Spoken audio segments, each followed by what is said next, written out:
Every shadow hides a story.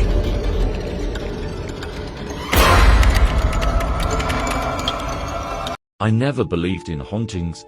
Ghosts were for stories and sleepless children. But that changed the night I stepped into the old Turner house. It was late autumn when I arrived at the small town of Ravenshill, a forgotten place hidden between endless forests and empty roads. I had taken a year off work, trying to escape the noise of the city, the chaos, the constant reminders of everything I'd lost. The house wasn't mine. It belonged to an old relative who'd passed away years ago. The locals called it cursed, but to me it was perfect, quiet, cheap, and isolated. The first time I saw it, the evening light hit its windows like dull mirrors. The building leaned slightly to one side, its roof half swallowed by ivy, the porch coated in years of dust and rot. Yet something about it felt awake. I told myself, it was just the wind, the creaking wood, the way old houses breathe when no one's been inside for years. But when I turned the key, the door opened before the lock clicked, like it was waiting. Inside, the air smelled of wet wood and something faintly metallic.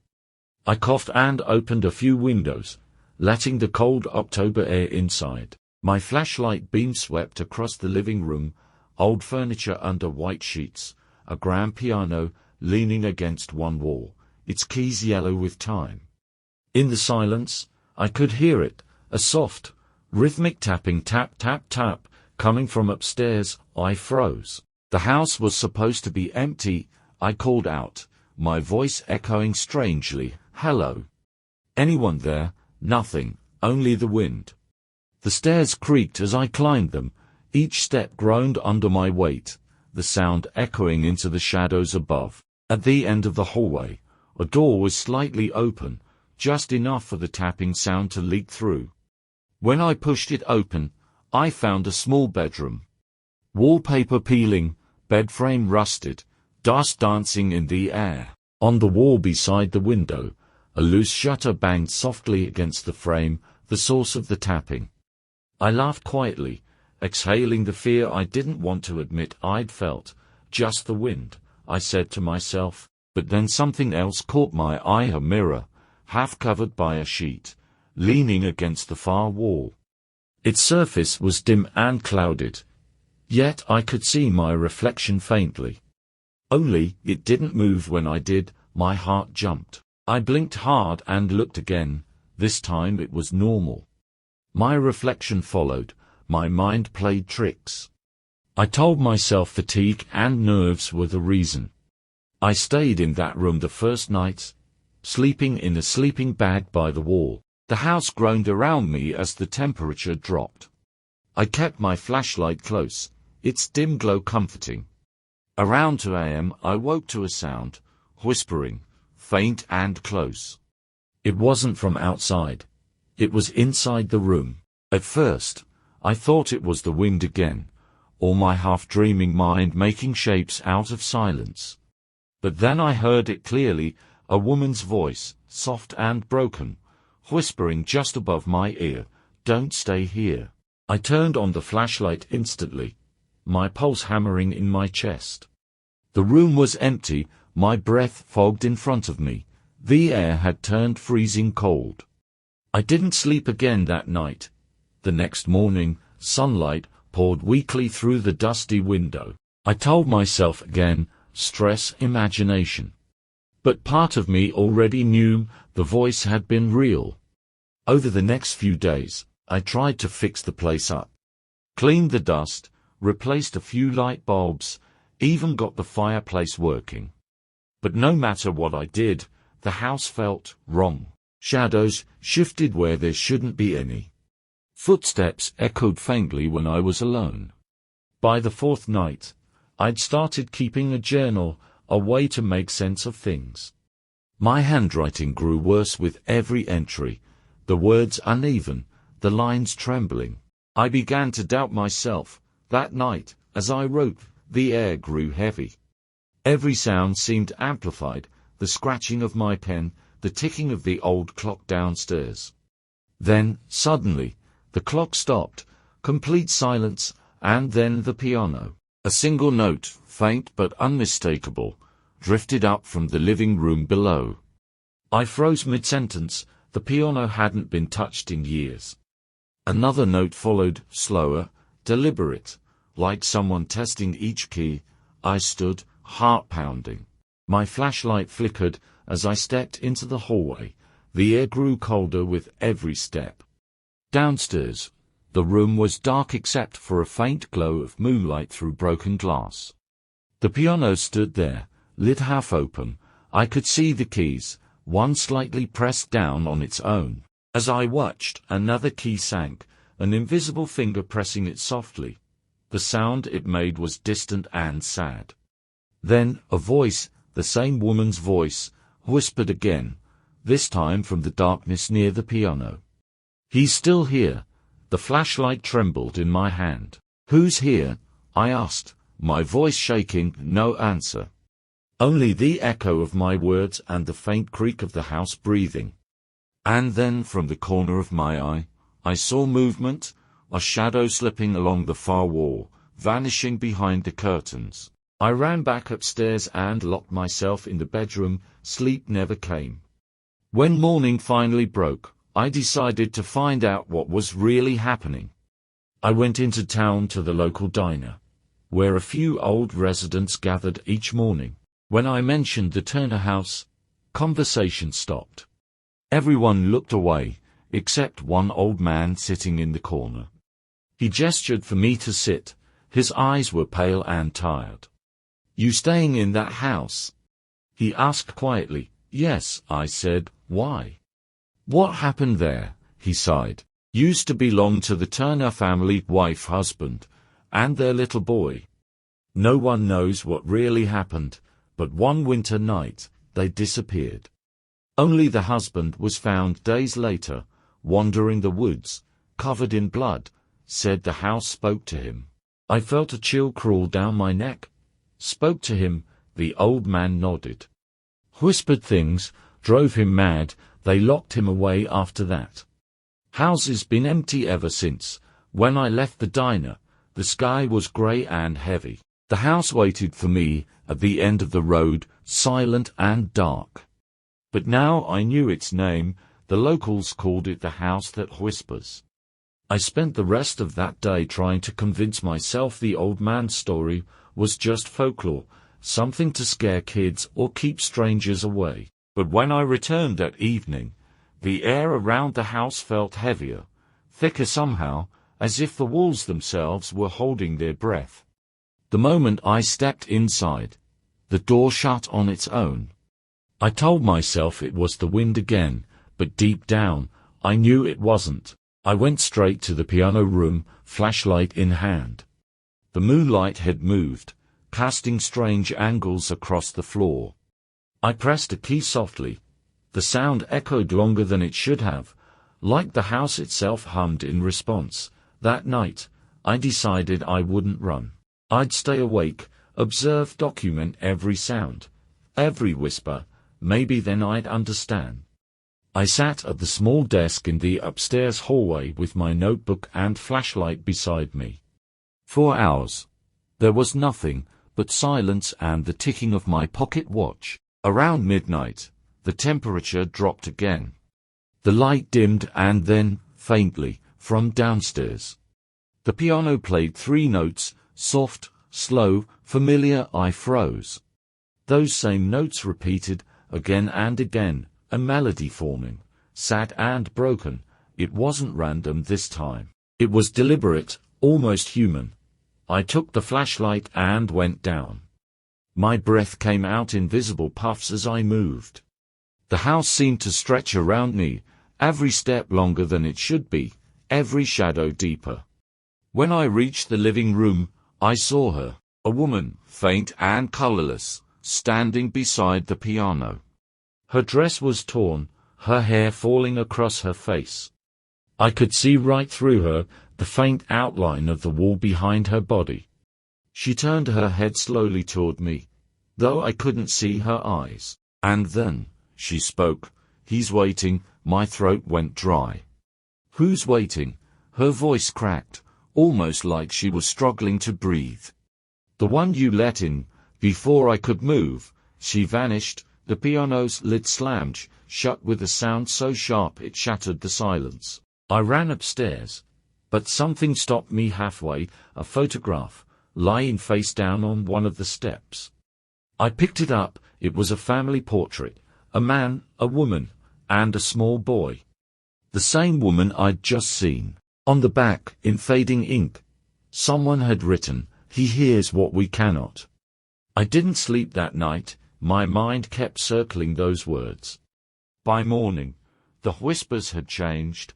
They didn't sound like just one voice anymore. They came from the walls, the floorboards, even the spaces between my breaths. Sometimes they spoke my name. Around noon, I decided I had to know what had happened to the Turners, especially the husband, the one who'd survived.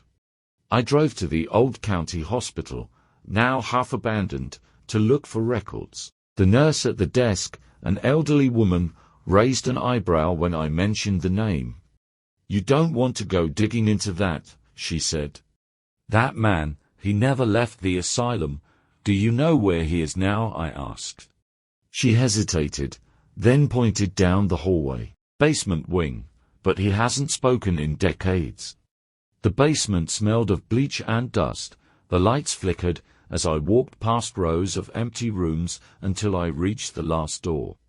Inside, an old man sat by the window, his back bent, eyes hollow and distant. His hands trembled, as if remembering something they couldn't forget. A metal tag on the door read, "Patient number 49, Henry Turner, Mr. Turner," I said softly. At first, no response, then his head turned slightly. "You live there now," he whispered. His voice was dry, cracked, almost inhuman. "Yes," I said. "Your house, the one they call the house that whispers. I need to understand what's happening there." He smiled faintly, a broken, sad smile. "It doesn't whisper," he said. "It listens." I frowned. "Listens. They think the voices are inside the walls," he continued. "But they're inside us. The house only speaks when you start to listen back." His voice dropped lower. "I built a room downstairs, behind the piano, to keep it out. But once you hear the whispers, you can't unhear them." I leaned closer. "What's inside that room?" He met my eyes for the first time, and in them, I saw nothing but madness and terror. "She's still in there," he said, "the one who answers." I left the asylum before he could say more. His words followed me all the way back. "It doesn't whisper, it listens." By the time I reached the house, evening had fallen. Shadows spilled across the porch like ink. I unlocked the door, half expecting to find someone or something waiting inside. The piano stood silent. But now I noticed something I hadn't before: faint marks on the floor, scuffed patterns that led behind it, toward the wall. When I touched the wallpaper, it sounded hollow. I peeled it back and found the outline of a door, nailed shut, edges sealed with old boards. Henry Turner's voice echoed in my head. I built a room behind the piano. I fetched a hammer and began pulling the boards off one by one. Dust filled the air. The final plank fell away, revealing a narrow doorway leading into darkness. The smell hit me first: mold, rat, and something metallic, like old blood. I hesitated, then stepped inside. My flashlight flickered weakly. The room was small, maybe 10 feet across. On the walls were symbols drawn in what looked like dried paint, or something worse. In the center, an old chair sat facing a mirror. I approached slowly, feeling every muscle tighten. The mirror was identical to the one upstairs, cracked at the corners, surface faintly shimmering. And though I stood perfectly still, I could hear something faint behind it, breathing. When I moved closer, a voice whispered from inside the mirror, "You've been listening." I stumbled back, the flashlight slipping from my hand. The room plunged into darkness. The voice continued, Clearer now, female, soft, calm. They always come back, the house finds those who hear it. My pulse thundered in my ears. Who are you? I demanded. For a moment, silence, then, in the mirror, I saw movement, a faint reflection, not mine, slowly taking shape. A woman, eyes pale and endless, staring straight through me. I am the truth you asked for, she said, and now you belong to the house. The flashlight rolled across the floor, its beam slicing through the darkness, just enough for me to see the mirror again. My reflection stared back, but something was wrong. My face wasn't moving, even though my body was. It smiled. The same faint, knowing smile I'd seen in Henry Turner's eyes. I backed away, but the air felt heavy, pressing against me. The walls seemed closer now, as if the room was shrinking. I grabbed the flashlight and ran for the door, but it slammed shut with a sound like thunder. The whispering began again, louder this time, overlapping voices, men and women, all saying the same thing over and over. Listen, listen, I covered my ears, but it didn't matter. The sound was inside my head.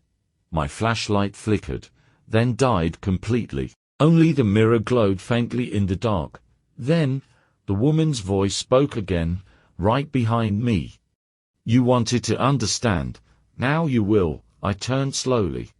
She was closer now, the same pale woman from before, the one from the photograph. Her features were clearer in the faint light. She wasn't angry, she looked sad.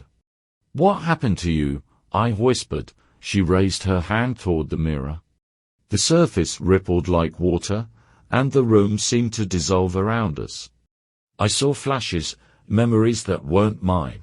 A man, Henry Turner, building this room, hammering boards across the walls, sealing something inside, his wife screaming, a child crying. And the piano, those same 3 notes playing over and over, until the sound became unbearable. Then, silence. She turned to me. He built the room to keep me here, she said softly. But the house doesn't keep what it doesn't want. It listens, it learns. And when someone new arrives, it remembers. I felt the cold spread through my chest. Remembers what? Her eyes glowed faintly, and her voice deepened. How to feed. The floor cracked beneath me, dust rising from every corner. The mirror pulsed with light, brighter now, almost blinding. Inside it, I saw movement, figures shifting, faces pressed against the glass from the other side, whispering and clawing to get out. I stumbled backward, but the voices grew deafening. They weren't whispering anymore, they were screaming. Suddenly, the mirror shattered, but instead of shards, black smoke poured out, thick and suffocating. It filled the room in seconds, swirling around me, choking me, dragging me down, and then silence again. When I opened my eyes, I was standing in the main hallway of the house. Morning light streamed through the windows.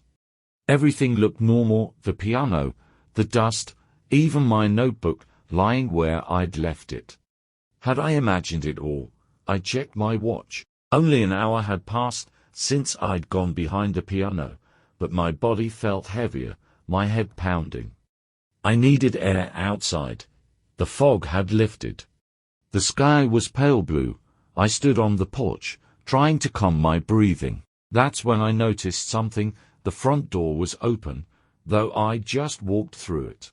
And there, standing on the threshold, was another man. He looked just like me, same jacket, same shoes, same everything. He stared at me for a long moment. Then he smiled, that same cold, hollow smile I'd seen in the mirror.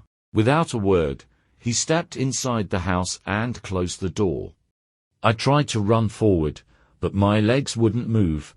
My hands, they were pale, translucent. When I looked down, I realized I wasn't standing on the porch anymore. I was standing inside the mirror, watching from the other side. The truth hit me like a knife to the gut. The house hadn't haunted me, it had replaced me. The whispers started again, faint and distant. "Listen, listen," I screamed, but no sound came out. All I could do was watch as the man who looked like me walked through my house, my body now his to use, while my reflection stared back from behind the glass. Hours passed, maybe days, the light never changed. The whispers never stopped. And then, one night, I heard footsteps again. Someone new had entered the house. A young woman's voice echoed faintly through the hall. "Hello, is anyone here?" The whispers around me grew louder, swirling through the mirror like a storm. The house was listening again. And this time, it wasn't for me. If this story kept you awake tonight, there are more shadows waiting for you. Short Paul. Where every whisper hides another truth.